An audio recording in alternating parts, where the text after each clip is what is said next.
아버지의 마음이 내 마음이 되기를. 그런데 여러분 우리가 살다 보면은요, 아버지의 마음하고 내 마음하고 다른 경우가 많이 있다. 그렇기 때문에 이런 고백적인 찬양을 드리는 거거든요. 오늘 우리가 예배를 드리면서 좀 그런 마음이 됐으면 좋겠어요. 내 마음은 내 마음이고 하나님 마음은 하나님 마음이고가 아니라 내 마음이 하나님 마음 닮는, 하나님 마음같이 되는 그런 시간을 기도하면서 드려지는 예배가 됐으면 좋겠습니다. 아멘. 한번 따라합니다. 좋은 것만 생각하고, 좋은 것만 생각하고, 좋은 것만 보고, 좋은 것만 좋은 것만 듣고, 좋은 것만 좋은 말만 하자. 좋은 말만 하자. 그러면 좋은 것이 온다. 그러면 좋은 것이 온다. 안 따라하고 여러분이 이거 쭉 할 수 있죠. 좋은 것만 생각하고, 좋은 것만 보고, 좋은 것만 듣고, 좋은 것만 말하고, 그러면 좋은 것이 온다. 그러니까 머리, 그 다음에 뭐예요? 눈, 귀, 입. 다시 한번 해볼까? 시작. 좋은 것만 생각하고, 좋은 것만 보고, 좋은 것만 듣고, 좋은 말만 하자. 그러면 좋은 것이 온다. 자, 우리 제목 한번 읽겠습니다. 시작. 의지를 포기하면 만족스럽게 하신다. 의지를 포기하면 만족스럽게 하신다. 오늘 하나님 주신 우리 말씀의 제목입니다. 지난 월, 화 이렇게 양일간에 경기연회 제25회 경기연회가 열렸어요. 그 경기연회가 열릴 때마다 제가 빠지지 않고 꼭 참여하는 시간이 있는데, 그 시간은 제게 너무나 감동을 주는 시간이기 때문에 제가 그 시간만큼은 꼭 참여를 해요. 30년 또는 40년 동안, 그 이상 동안 목회를 마치시고 은퇴하시는 목사님들을 만나는 시간이 있어요.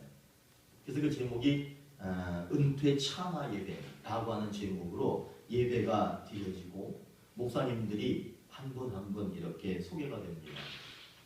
이번에 올해에는 8분이 은퇴를 하시더라고요. 저는 그분들을 바라보면서 무슨 생각이 드느냐 하면, 하나님이 목회를 시작하라 하셨을 때 그분들이 목회를 시작하셨어요. 그리고 이제는 하나님께서 그 목회를 내려놓으라 말씀하실 때 그분들이 이제는 목회를 내려놓는 거예요. 모든 목사님들은 70살이 되면 은퇴를 합니다. 그런데 70살이 되기 전에 은퇴하시는 목사님도 계셨어요.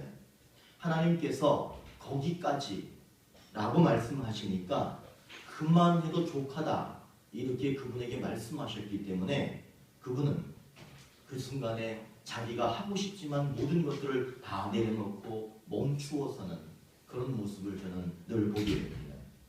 이번에 은퇴하시는 8분 중에 보니까 43년 동안 목회하시고 은퇴하시는 목사님이 계셨어요. 그런데 그 은퇴하시는 그 목사님의 모습을 보니까 그 목사님은 건강하셔요. 그리고 얼마든지 더 목회를 하실 수 있는 그런 모습처럼 보였습니다. 그런데 제가 그걸 볼 때, 그분의 그 모습을 볼 때 43년 동안 교회에서 목회를 하셨는데 하나님께서 그만하라 이렇게 말씀하셨지만 그 43년 동안 했던 것을 그냥 멈추고 다 포기하고 내려놓고 결국 쉬운 일은 아니었다 이런 생각이 듭니다. 그런데 하나님이 시작하라고 할 때 순종함으로 시작하셨던 그분은 43년이 지난 이후에 하나님이 이제는 그만하라고 하시니까 그 말씀에 순종하고 모든 것들을 내려놓는, 자신의 의지를 내세우기보다는 하나님의 뜻을 쫓아서 일생을 살아오신 그분의 모습이 너무너무나 아름답고 또 제게는 늘 감동으로 그렇게 다가옵니다. 연회 때 잠깐 나와가지고 뭐 차도 마시기도 하고 그래요. 다른 걸 할 때. 그러나 이 시간만큼은 제가 꼭 참여합니다. 올해에는 8분이 너무나 큰 감동을 제게 주었어요. 어느 마을에 농부들이 많이 모여 살았는데, 농촌에 농부들이 모여 살았는데 그 농부들이 하나님을 잘 믿었습니다. 그래서 하나님께 요구를 해요. 하나님, 저희들이 원하는 대로 일기를, 저희들이 기도하는 대로 모든 날씨를 하나님 들어주십시오. 변화를 시켜주십시오. 이렇게 기도를 합니다. 그랬더니 하나님께서 그 농부들에게 말합니다. 좋다. 너희들이 원하는 대로 기도하는 대로 내가 모든 날씨를 들어주겠다. 그랬더니 이 농부들이 자신들의 경험대로 하나님께 기도합니다. 그들의 경험은 지금 이때쯤이면 비가 내려야 되는 거예요. 그러니까 그들이 기도합니다. 하나님, 지금은 비를 내려주세요. 그러니까 하나님이 비를 내려주셨어요. 여러분, 지금 요즘이 비 내릴 때예요. 비가 필요할 때입니다. 논에 물 대야 되죠. 그렇기 때문에 지금이 비가 필요할 때예요. 그러니까 하나님이 비를 내려주셨어요.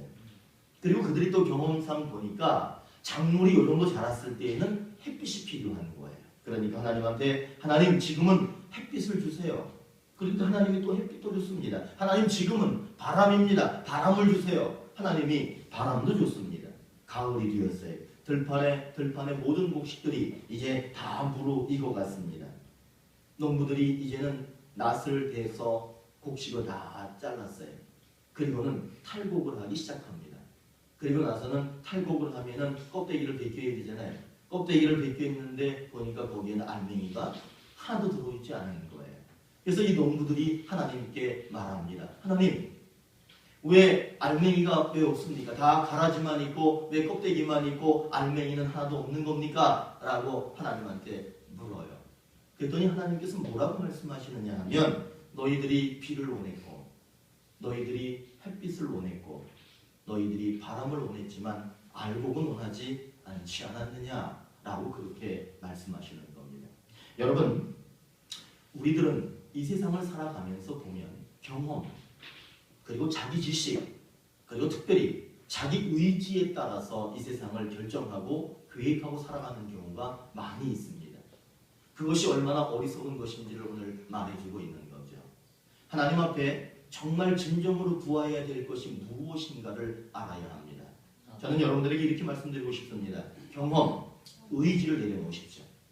그리고 하나님 마음대로 하십시오. 하나님 뜻대로 하십시오. 하나님 계획대로 하십시오. 이런 신앙으로 여러분들이 바뀌길 원합니다. 그렇게 되어질 때에 진정으로 알맹이에 있는 알곡 같은 삶이 되어지는 거예요. 우리들은 경험적으로 우리가 알고 있는 지식적으로 많은 것들을 구합니다. 그런데 그것들이 잘못하면 어쩌면 헛된 것일 수도 있다라고 말씀하고 있는 겁니다. 그렇기 때문에 하나님께 전적으로 맡기는 삶이 되어질 때 진정으로 만족한 삶이 된다. 그렇게 오늘 말씀해주고 있습니다. 여러분, 의지라고 하는 말이 있어요.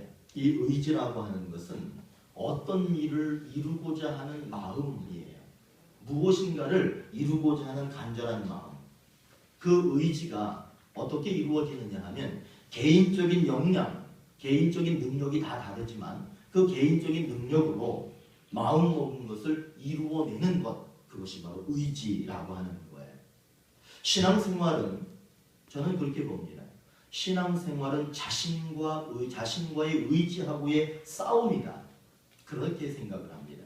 의지를 포기할 때 하나님께서 만족스러운 삶을 주셔요. 의지를 포기할 때 하나님께서 만족으로 이루어 주신다. 이런 말씀이에요. 그러나 여러분, 우리의 의지가 그대로 살아있으면 여러분들 의지가 여러분에게 만족을 줄지는 모르지만 하나님이 주시는 만족은 누릴 수 없다라고 하는 사실입니다. 오늘 하나님께서 우리 김보희 목사님 말씀 잘 읽어주셨죠? 오늘은 잘 읽었죠?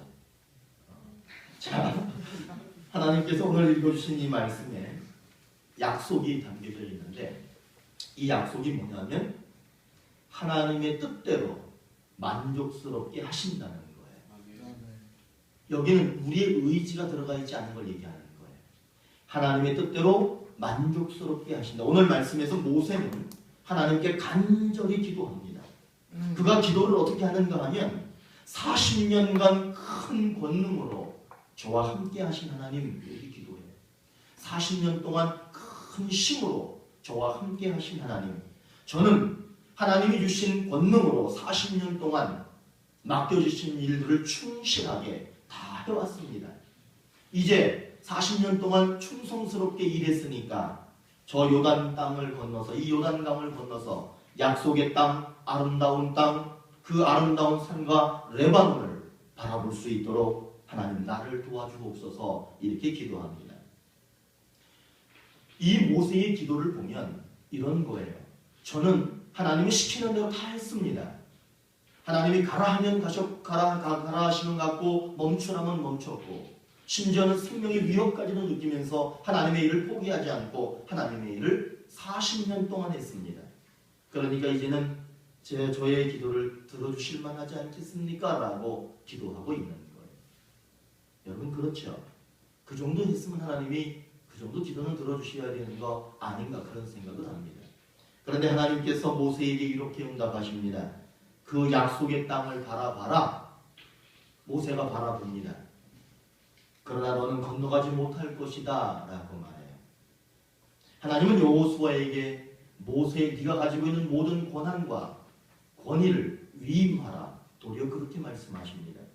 그리고는 너는 못 들어가지만 여호수아는 들어갈 것이고 여호수아와 같이 들어가는 모든 사람들이 그 땅을 기업으로 얻을 것이다. 이렇게 말씀합니다. 오늘 말씀을 읽을 때 저는 참 눈물이 났어요. 왜냐하면 모세가 너무너무 안쓰럽게 그렇게 느껴졌습니다. 그러나 분명한 것은 거기까지가 하나님의 뜻이라면 모세는 하나님의 뜻을 이룬 사람입니다. 우리의 생각과 다르게 하나님이 말씀하신다고 해서 우리의 생각은 가나안 땅에 들어가는 거지만 하나님이 우리의 생각과 다르게 말씀하신다고 해서 하나님이 결코 틀린 것은 아닙니다. 오늘 우리에게 분명히 말씀하시는 거예요. 우리의 생각과 다르게 하나님이 말씀하셔도 그것은 결코 틀린 것이 아니다. 오늘 우리에게 주시는 그래서 약속의 말씀이 무엇인가 하면 하나님은 하나님의 뜻대로 우리를 만족하게 하신다. 그것이 하나님의 약속입니다. 이사야 58장 11절에 오늘 안흥 권사님이 물된 동산 같은 여러분들이 되기를 기도하셨죠. 그래서 내가 충격받았어.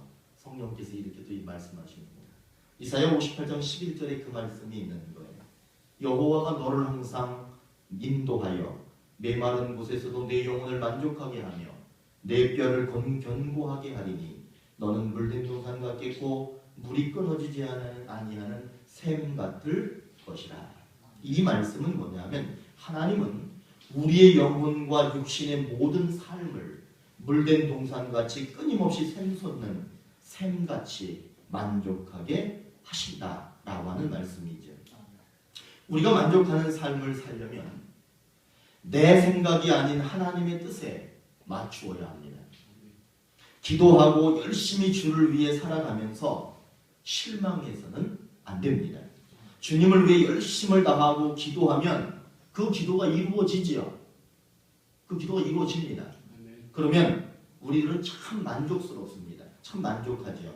그러나 마음 먹은 대로 기도가 이루어지지 않아도 만족할 수 있어야 합니다. 왜냐하면 그 또한 하나님이 주시는 만족이기 때문에 그렇습니다. 우리의 의도대로 이루어지지 않기도 하고요. 우리의 의도대로 이루어지기도 합니다. 결과가 어떻든지 그것이 하나님의 뜻이라면 최상의 만족이다라고 하는 것을 믿으셔야 합니다. 목적을 이루기 위해서 여러분 기도하시죠. 그리고 열매를 따기 위해서 열심히 일을 합니다. 그러나 결과는 하나님의 몫이에요. 과정은 우리들의 몫입니다. 그러나 결과는 하나님의 몫이기 때문에 우리가 결과에까지 관여하는 것은 하나님의 권위에 침범하는 것이라고 하는 사실을 아셔야 합니다. 우리들은 그저 열심히 기도하고 열심히 최선을 다해서 일하는 거예요. 그렇다면 그 결과에까지 우리가 관여해서는 안 된다는 거예요. 결과는 하나님이 주시든지 말든지 이루어 주시든지 말든지 그것은 하나님의 권위에 있다라고 하는 사실입니다. 내 기도가 이루어질 때 만족스러운 것뿐만 아니라 내 기도가 이루어지지 않을 때 그것도 역시 하나님의 뜻이구나. 그럼으로써 하나님은 또 다른 만족을 우리에게 주신다라고 하는 믿음으로 여러분들 살아가시기 바랍니다. 오늘 약속이 뭐였어요? 이 시간쯤 되면 제가 질문할 거를 딱 마음 갖고 계시는데 약속이 뭐예요? 하나님의 뜻대로 만족스럽게 하신다는 거예요. 기도가 이루어져도 만족한 것이고 기도가 이루어지지 않아도 만족한 거예요. 왜냐하면 하나님은 결국에는 만족스러운 삶을 주시는 거예요. 그 약속이 이루어지기 위해서는 반드시 우리가 회개할 게 있습니다. 회개할 거 한번 따라합니다. 나의 의지적 기도와 열심.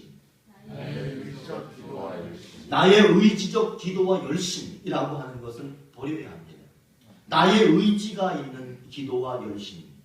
모세는 하나님이 능력을 주셔서 이스라엘 백성을 약속의 땅으로 인도했지요. 그렇기 때문에 자기도 약속의 땅을 꿈꿨습니다. 그래서 하나님께 자신도 그 땅에 들어가서 그 땅을 보게 해달라고 간절하게 기도합니다. 그러나 하나님은 모세의 기도와 열심은 하나님의 뜻이 아니다라고 말합니다. 그리고 네가 지금 하고 있는 그 기도는 너의 의지적인 기도이다, 이렇게 말씀하고 있습니다. 예수님이 이런 비유를 드셨어요. 두 사람이 기도하기 위해서 성전에 올라갔습니다. 한 사람은 누구예요? 바리새인. 한 사람은 세리였습니다.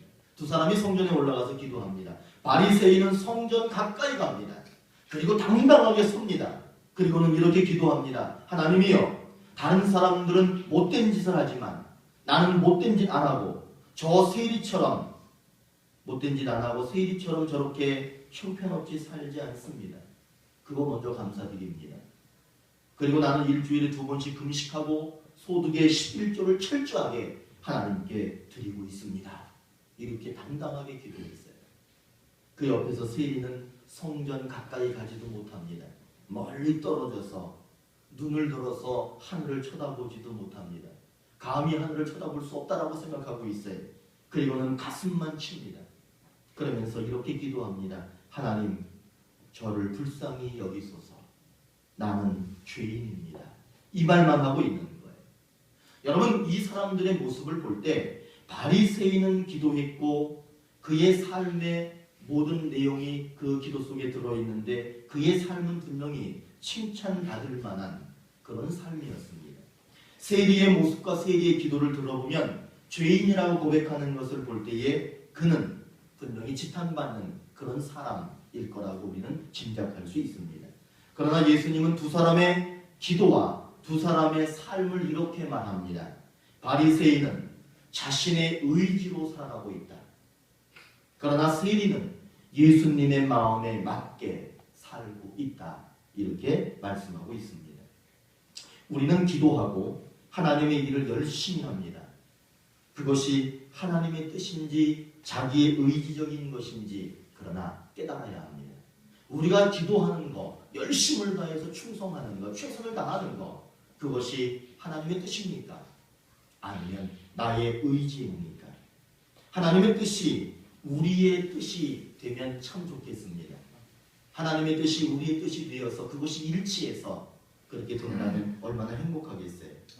내 생각이 하나님의 뜻이 되도록 주장해서는 안 됩니다.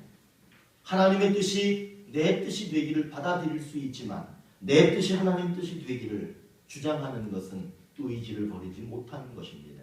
그렇기 때문에 의지를 버려야 합니다.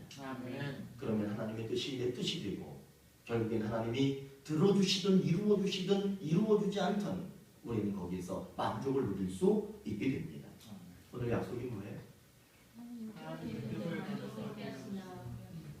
김수경 교사님, 그 앞에 자, 오늘 약속이 뭐예요? 하나님의 뜻을 만족하게 하시고 하나님의 뜻대로 우리를 만족하게 하신다. 하나님의 뜻대로 우리가 만족한 삶을 살기 위해서는 반드시 순종해야 될 것이 있는데 그것이 뭐냐면 나의 의지를 포기하고 하나님의 뜻을 따르자는 거예요. 우리의 의지를 포기해야 합니다. 그리고 하나님의 뜻을 따르는 거예요. 모세는 처음에는 자신도 약속의 땅에 들어가게 해달라고 기도하죠. 자신은 들어갈 만큼 열심히 충성했다라고 자신 있게 하나님께 기도했습니다. 그러나 하나님은 그만해도 족하다. 거기까지가 내가 충성할 부분이다라고 그렇게 말씀합니다. 그럴 때 모세는 자기의 기도를 포기합니다. 자기의 의지를 포기합니다. 그리고는 하나님의 뜻에 전적으로 따릅니다. 그리고는 자기의 권한, 자기가 가진 모든 권위 여호수아에게 다 위임합니다. 이것은 바로 자신의 의지를 포기하고 하나님의 뜻을 따르는 그런 사람의 모습이죠. 물에 빠졌을 때 살려면 어떻게 해야 되냐 하면은 손과 발을 열심히 움직여야 합니다. 온 힘을 다해서 헤엄쳐야 살아날 수 있습니다. 그러니까 여러분 수영 열심히 배우셔야 돼요. 물에 빠져서 살려면 열심히 수영 배워야 돼요. 팔에도 힘이 있어야 되고 다리에도 힘이 있어야 돼요. 그런데 물에 빠졌지만 절대로 헤엄쳐서는 안 되는 바다가 있어요. 모든 바다는 열심히 헤엄쳐야 되지만 물에 빠졌는데 절대로 헤엄치지 말아야 되는 바다가 있습니다. 이스라엘에 있는 사해바다예요. 그 사해바다는 염도가 매우 높습니다. 거기에는 균이 전혀 없다는 거예요. 그렇기 때문에 그 부력도 높기 때문에 사람이 들어가면 몸이 그냥 이렇게 둥둥 뜨죠. 그런데 거기에서 다른 물처럼 팔을 흔들고 다리를 첨벙첨벙하기 시작하면 도리어 그 사람에게 피해가 오고요. 옆 사람에게도 큰 피해가 옵니다. 그 사해 물이 한 방울이라도 눈 속에 들어가면 그 사람은 바로 안가로 가야 합니다. 그렇지 않으면 눈이 아파서 견딜 수가 없고 어쩌면 눈에 실명까지도 올 수 있기 때문에 그래요. 그렇기 때문에 모든 바다에서는 첨벙첨벙 해야 돼요. 살려면. 그러나 이 사해 바다에서는 가만히 있어야 합니다. 그게 사는 거예요. 여러분 수영 잘해? 응? 사원들 수영 잘했는데 여러분 수영 잘하셔야 되는 거예요. 그런데 여러분은 하나님의 바다 안에서는요, 하나님 안에서는요, 첨벙첨벙거리고 팔 휘젓고 다리 움직이고 그러면은요, 도리어 그것이 피해가 된다는 거예요. 여러분 의지는 하나님 안에서 팔을 다리 첨벙첨벙하는 게 의지예요. 그러나 의지를 포기한다라고 하는 것은 어떤 것이냐? 하나님 안에서 그냥 가만히 있는 거예요. 그렇게 되면 하나님께서 그 사람을 안전하게 거기에서 더 지켜주시는 그런 하나님이 되어주신다는 거죠. 여러분, 그러니까 이 법칙이야. 세상 바다에서는 열심히 움직이고 하나님의 바다 안에서는 조용히 있는 거예요. 그것을 하나님께 완전히 맡기는 거죠. 여러분 자신의 판단대로 기도하고 열심을 내면 그것이 도리어 하나님의 뜻에 어긋날 수 있습니다. 그러나 내 생각과는 다르지만 하나님이 시작하라고 하면 시작하고 하나님이 멈추라고 하면 멈추는 삶, 그런 신앙을 갖는다면 그것은 하나님의 뜻을 이루는 삶이고 또한 하나님께서 주시는 최상의 가장 만족스러운 삶을 살 수 있는 것이다. 그것을 오늘 모세를 통해서 모세의 기도를 통해서 우리에게 가르쳐주고 있습니다. 여러분 사해바다에서는 헤엄치면 안 돼요. 안전하기 위해서는 헤엄을 절대로 치면 안 됩니다. 힘을 빼고 전부를 맡겨야지만 만족스러운 삶이 돼요.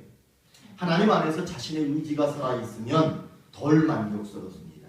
그러나 자신의 의지를 정말 내려놔 보세요. 그러면 그때는 충분히 하나님이 만족스러운 삶으로 인도하십니다. 진정한 만족은 누가 주셔요? 하나님이 주십니다. 하나님이 주시는 진정한 만족은 어디에서 오느냐? 한번 따라합니다. 자신의 의지를 포기할 때. 자신의 의지를 포기할 때. 기도가 응답됐어요. 기쁘지요? 기도가 응답되지 않았어요. 기분이 어때요? 그래도 기뻐야 합니다. 내가 기도하고 있고 내가 하나님을 믿고 있는 한 하나님은 내 의지대로는 해주시지 않았지만 결국에는 그것도 역시 만족스러운 삶이다. 그것을 우리에게 주신다라고 하는 것을 믿으시기 바랍니다. 자, 우리 기도하시겠습니다. 조용히 침묵으로 우리